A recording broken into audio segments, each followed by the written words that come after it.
Bienvenidos a la sala 8. Recuerden que pueden realizar sus preguntas en el chat dirigidas al moderador 3 durante la ponencia. A continuación tenemos la ponencia de Eric Boy Gallego, doctor en medicina, máster y PhD en nutrición, jefe y coordinador de investigación de nutrición en Harvest Labs, con el tema Biofortificación de alimentos como estrategia en seguridad alimentaria y nutricional. Bienvenido, doctor Boy, quedamos atentos a su exposición. Muchas gracias, Keiko, por tan amable introducción. Gracias a todos los oyentes que tienen la paciencia y la resiliencia para estar aquí a estas horas. De antemano, mis disculpas porque yo ya no trabajo a estas horas, mi cerebro no trabaja a estas horas muy bien, pero vamos a hacer lo posible por presentar y compartir con ustedes algo del tema que presenta a la biofortificación como un elemento más para lograr que nuestros pueblos tengan la seguridad alimentaria y nutricional que bien merecen y bien sabemos cómo darle. El bosquejo de la presentación va a ser algo así, ubicando a la biofortificación como una biotecnología que está inserta dentro de los sistemas alimentarios de nuestros países, de nuestras comunidades, pasando luego a justificar el porqué de la biofortificación en términos socioeconómicos y el porqué de la biofortificación en términos de investigación científica de alto nivel, para luego revisar muy brevemente, porque no da tiempo para más, la evidencia ya publicada en revistas de revisión por pares que existe. Y como decía, la biofortificación es, hablar de biofortificación es hablar de cómo la biotecnología agrícola se inserta en un esquema marco conceptual de sistemas alimentarios, los cuales tenemos que transformar para que los alimentos que aporten estos sistemas contribuyan eficazmente a crear una cadena de valores, cadena de distribución, producción de alimentos que resulte en sociedades más saludables, o sea, que produzca dietas saludables de una forma sostenible. Para esto, pues como pueden ver en este esquema que he prestado de una presentación que se hizo en El Salvador, hay que modificar prácticamente todo el sistema, porque actualmente se están haciendo énfasis en producción de alimentos de muy baja calidad nutricional a los cuales se les agrega micronutrientes y se entrega mediante cadenas de distribución existentes que no alcanzan al 100% de la población, cuya regulación de precios varía según el país y está sujeto a una dinámica afectada por aspectos microeconómicos y macroeconómicos que no controlamos. Entonces, es un aspecto y un reto muy difícil que nos está poniendo la comunidad internacional al presentarnos cualquier intervención que queramos hacer como algo que se tiene que hacer de forma integrada con múltiples sectores para afectar de una forma sostenible y sin, como vemos aquí a la izquierda, sin crearle más gastos a la sociedad. Una dieta saludable de una forma sostenible. Solo así podemos pretender darle a la población seguridad alimentaria y nutricional mediante una reforma del sistema alimentario. Bueno, y la biofortificación, ¿por qué la biofortificación es un elemento que puede contribuir a esta transformación y a aportar seguridad alimentaria a las personas? Bueno, uno, porque es un enfoque basado en alimentos, no en suplementos ni en procesamiento de alimentos, sino en alimentos que la población ya consume, alimentos de consumo masivo, alimentos básicos. Proporciona así una red de seguridad alimentaria para la población porque no está trayendo productos nuevos, sino está dando una alternativa de un producto ya conocido, pero con más nutrientes por gramo de peso. Es una intervención o una alternativa tecnológica que ayuda a prevenir las deficiencias, ayuda a mover la curva de distribución de la ingesta hacia la derecha, hacia la suficiencia. Y no es, en la mayoría de los casos, aunque hay algunas excepciones pequeñas, no es para tratar las deficiencias, es para prevenirlas, hacer el déficit de ingesta de algunos micronutrientes mucho menor y más susceptible a responder a otras intervenciones ya médicas para gente que padece de las deficiencias severas. Es una intervención complementaria, por eso mismo que decía antes, complementaria a los otros, a las otras intervenciones en micronutrientes con las que ya se disponen y que tienen sus contextos, sus nichos mucho más bien determinados fuera del área rural empobrecida de muchas de nuestras naciones. Entonces la biofortificación beneficia, principalmente su misión es beneficiar a las familias rurales que producen alimentos en una economía de subsistencia, aunque bien organizadas estas familias productoras pueden producir y mercadear lo que producen hasta hacerlo llegar a la industria alimentaria, o ellos mismos pueden procesar los alimentos y convertirlos en alternativas más nutricionales para ellos, su comunidad y los mercados a los que sirven. ¿Y por qué la biofortificación de alimentos básicos? ¿Por qué no biofortificamos la lechuga o la cebolla que todos consumimos? Bueno, porque si vemos aquí un ejemplo de las Filipinas, y en específico de la capital de las Filipinas, entre el año 2012 y el 2020, podemos ver que los precios de los alimentos básicos y de los otros alimentos menos frecuentes en las mesas de las áreas rurales y pobres urbanas, periurbanas, los precios aumentaron casi en el doble en el caso de las verduras. Las frutas también aumentaron, digamos, del 1, que es el precio base, estandarizado para todos estos alimentos, a un 50% más en cosa de 8 años. El pescado también 35%, las otras carnes más de un 25%, y los huevos y otros cereales y lácteos, otros cereales y lácteos, casi precios más estables.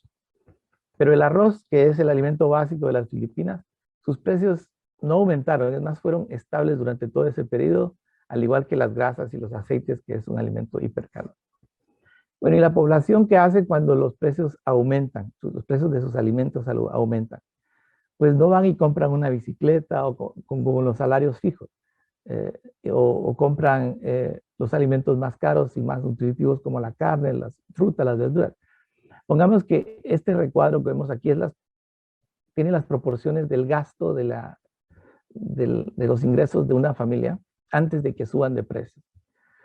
Cuando los precios han subido, como vimos en la gráfica anterior, ¿qué es lo que pasa? Las familias usan más de su ingreso para comprar esos alimentos básicos que tienen un precio estable y les llenan sus pancitas, decimos, y a expensas de lo que antes gastaban en animales, pescados, alimentos no básicos y artículos no alimentarios. Ese es el patrón de gasto de las familias en general. Y si pensamos en 3 países de nuestra región, Nicaragua, Panamá y Ecuador, y comparamos el costo, la canasta básica de alimentos, contrapuesto al salario mínimo, vemos que en países como Nicaragua, ya en el año 2011, el salario básico mínimo no alcanzaba para cubrir el costo de la canasta básica. En Panamá apenas alcanzaba. En Ecuador la situación era un poco más holgada en el 2012. Pero ya lo que queda para cubrir algo que no sea la canasta básica de alimentos es muy poco. O sea que las familias no viven y no vivían en este periodo en una situación de holguedad y que podían soportar estos cambios. La inseguridad alimentaria estaba solo a la vuelta de la esquina todo el tiempo, mientras que en Nicaragua, pues, según estos datos, ya la inseguridad alimentaria estaba en su lugar. Aunque ahí es donde entran los alimentos de ayuda alimentaria, los programas de ayuda alimentaria, y los indicadores de nutrición no se ven tan afectados. Pero no es eso lo que pretendemos hacer, que la gente viva de dádivas del Estado, ¿no? Entonces, si esta es la situación económica de las economías y de los estratos más pobres de nuestras sociedades, y los alimentos pues han tendido a ir creciendo, especialmente aquellos que aportan más nutrientes por peso, Podemos biofortificar los alimentos de consumo masivo, los alimentos básicos, para que estos, que siguen siendo consumidos en gran parte, dando 50 hasta el 70% de la energía necesaria para las personas. Entonces, tenemos que proponer una solución, una alternativa que no le imponga mayor gasto a las personas para cubrir los alimentos básicos, algo que sea costo efectivo. Y para esto contamos, para poder medir esto, este aporte y la carga que las intervenciones puedan producir, usamos los DALIs o los ABAD, o sea, los años ajustados por discapacidad, y los años ajustados por discapacidad que se ahorra uno con la intervención. O sea, un año perdido por enfermedades asociadas a la deficiencia de zinc cuesta X cantidad de dólares. Y al intervenir y prevenir esa enfermedad por la deficiencia de zinc, recuperamos ese año. ¿Cuánto cuesta ese año? Pues difiere, pero podemos ver acá, si comparamos múltiples intervenciones para prevenir las deficiencias de micronutrientes, y cada una de estas barras representa una de ellas, podemos ver que la biofortificación con diversos cultivos están en verde oscuro. La biofortificación transgénica, que no la estoy proponiendo acá porque hay muy pocos ejemplos de alimentos disponibles, creo que hay uno. Y la fertilización de los suelos con minerales en rojo, etcétera. Los jardines o los huertos familiares comunitarios en morado. Vemos que las intervenciones más costo efectivas, las que cuestan menos por año de discapacidad recuperado, son las verde oscuro, o sea, la biofortificación, y tenemos un caso celeste, o sea, de suplementación con vitamina A, que está acá entre las verdes, y un amarillo de fortificación industrial, que es la de la sal, que es muy costo efectiva también. Pero la mayoría de los cultivos biofortificados con micronutrientes representan un costo bien bajo para su efectividad. Esto en dólares de Estados Unidos por año recuperado. O sea que tenemos una intervención costo efectiva, porque para darle las semillas o los productos biofortificados a los agricultores o al sistema de extensión, no se va a vender a un precio mayor, es simplemente otra variedad mejorada que se le da a las personas. Y de estas variedades ya se cuentan con muchas a nivel mundial. Se estimó el año pasado que 50 millones de personas, o sea, como 10 millones de hogares, ya estaban usando, produciendo y consumiendo el producto de estas semillas biofortificadas. Se estimó también que en alrededor de 30 países ya se habían liberado varias variedades de 340 variedades de estos cultivos que vemos acá.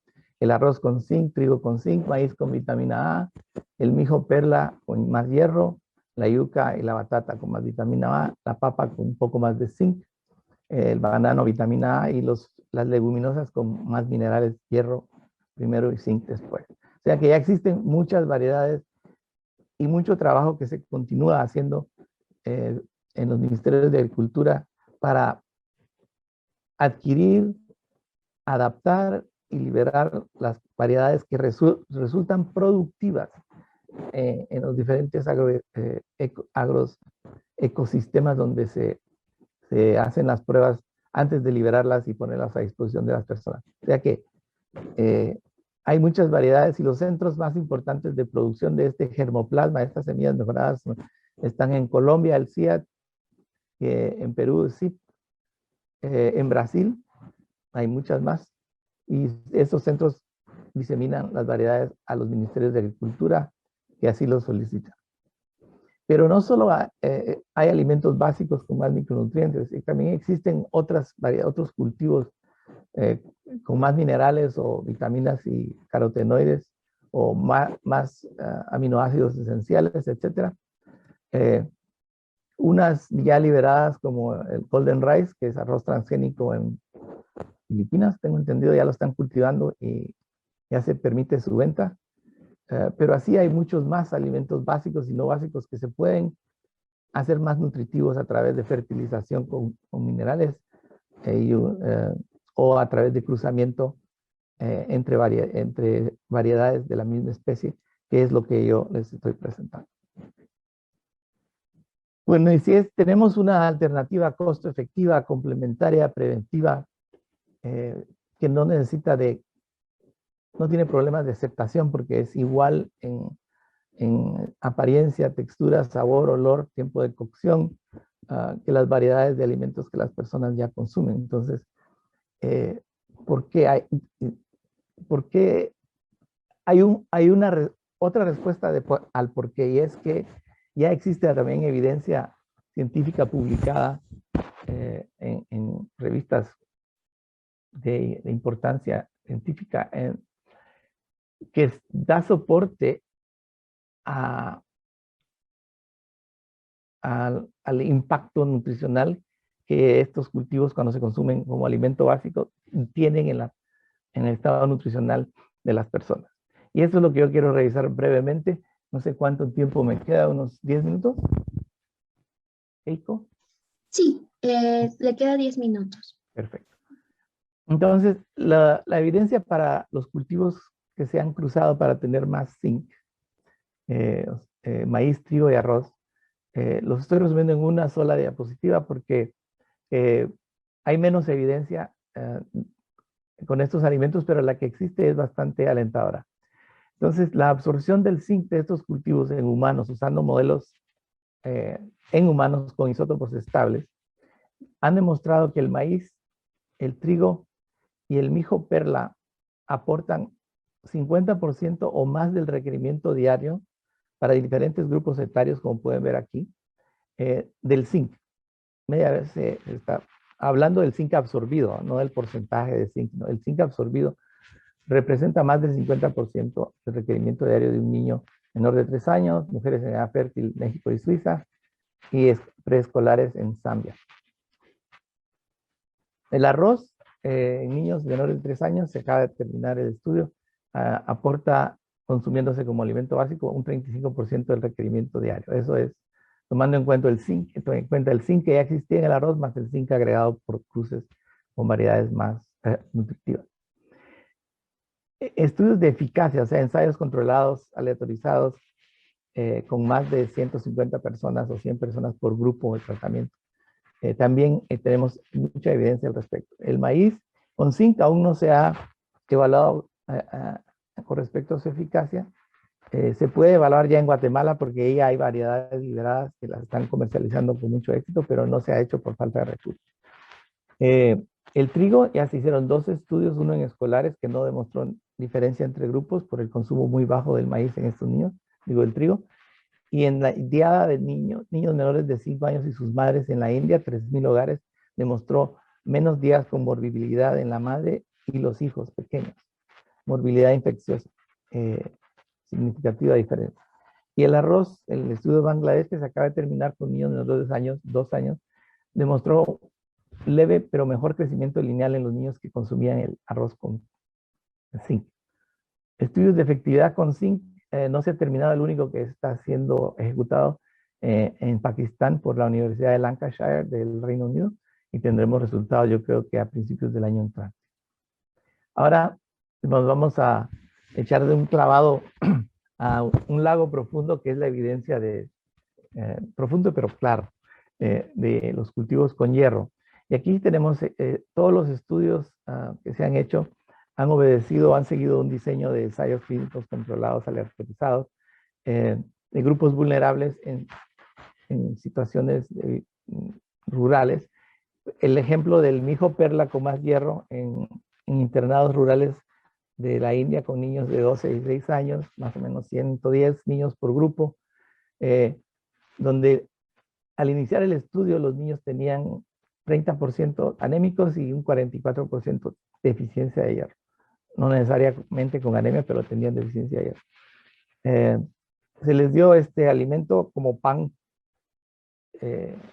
bakri de mijo perla durante 6 meses.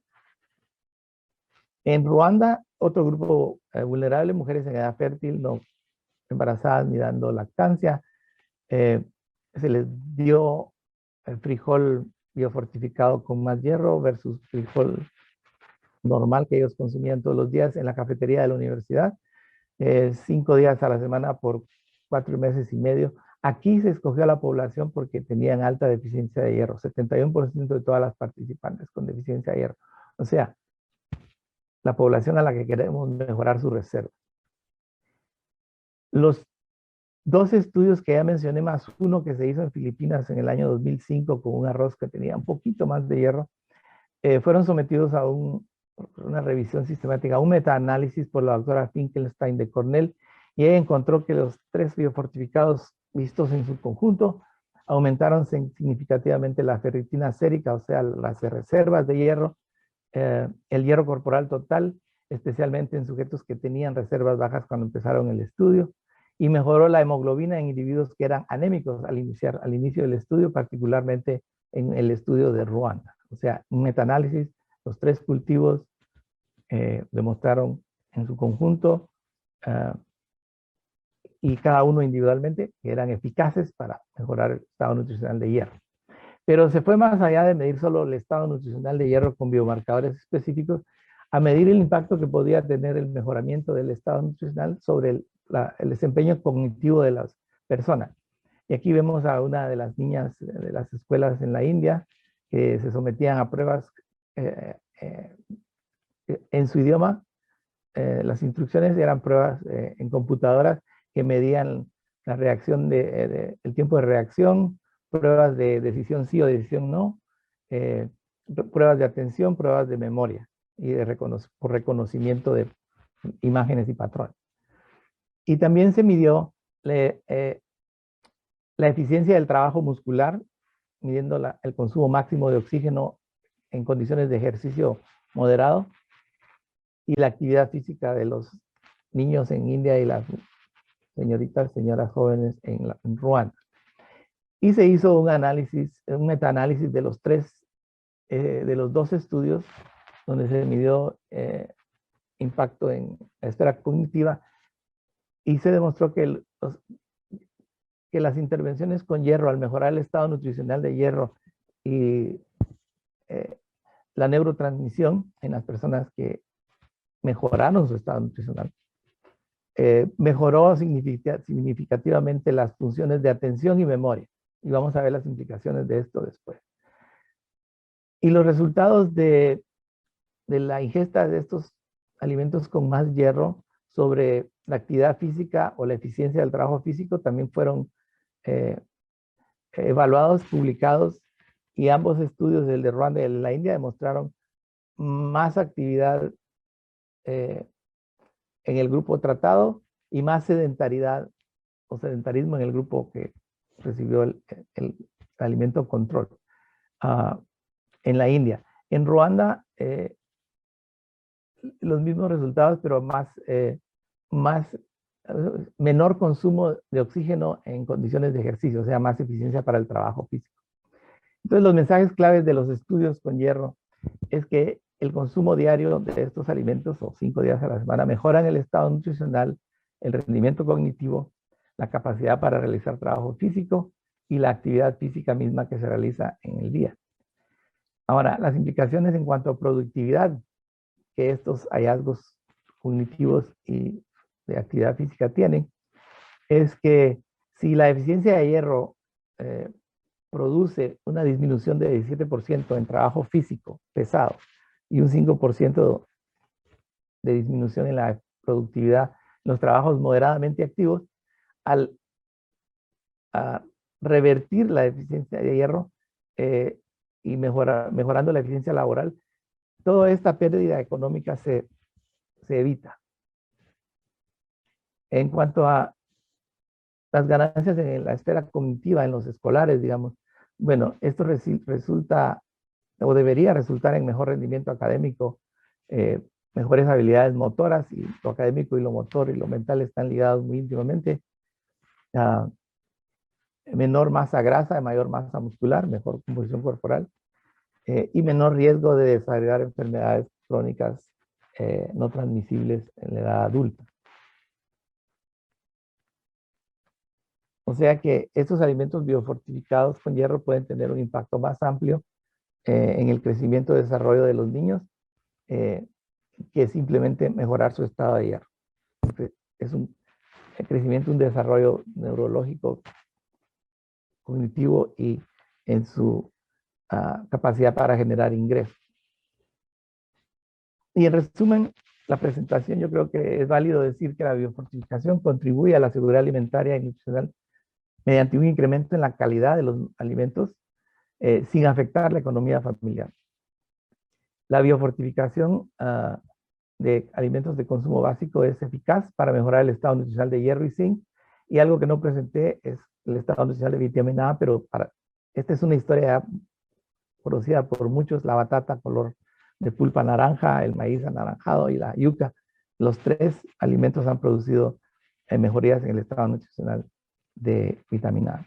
Los alimentos biofortificados también constituyen una alternativa costo efectiva para disminuir la carga de enfermedad por deficiencia de micronutrientes, los tres mencionados. Y estos alimentos biofortificados, especialmente aquellos ricos en hierro, mejoran el estado nutricional y como consecuencia el desempeño cognitivo, rendimiento en el trabajo físico y la actividad física en adolescentes y adultos. Por su lado, los alimentos ricos en zinc disminuyen la morbilidad común en madres y niños menores de 5 años y pueden mejorar el crecimiento lineal en la infancia y la niñez temprana. Bueno, muchas gracias por su atención. Muchas gracias por su presentación, doctor Boy. A continuación voy a leer algunas de las preguntas que nos han escrito por el chat. La primera pregunta dice, ¿cuál es la biodisponibilidad de cada nutriente suplementado? Voy contestando de una vez. La biodisponibilidad del hierro en los alimentos biofortificados es casi la misma, no hay diferencia significativa que los no biofortificados. No hemos hecho la comparación con fortificados, alimentos fortificados, pero en el frijol es alrededor del 5%, 6% de absorción de hierro, biodisponibilidad, mejor dicho. En el mijo es 7%. El zinc es entre 15 y 20% dependiendo del cultivo y es un poquito menor en porcentaje al alimento no biofortificado, pero la cantidad total absorbida es mayor. O sea que 20 versus 20, 18% al final no es significativamente diferente. Pero bueno, eso es en zinc. Y provitamina A, en la yuca, la biodisponibilidad se puede medir como bioconversión, o sea que se necesita un betacaroteno de la yuca para, 5, perdón, de la yuca, betacarotenos para generar una molécula de retinol. O sea, es una biodisponibilidad como del, ¿qué? 1 dividido 5, como del 20%, 18%. El maíz es una molécula de retinol por 6 o 7 de betacaroteno, la biodisponibilidad es un poco menor, es como el 10, 15, 16%. Y en la yuca, si mal no recuerdo, ya dije yuca, maíz. En la batata es de 1/12. O sea, es como el 8%, 12%.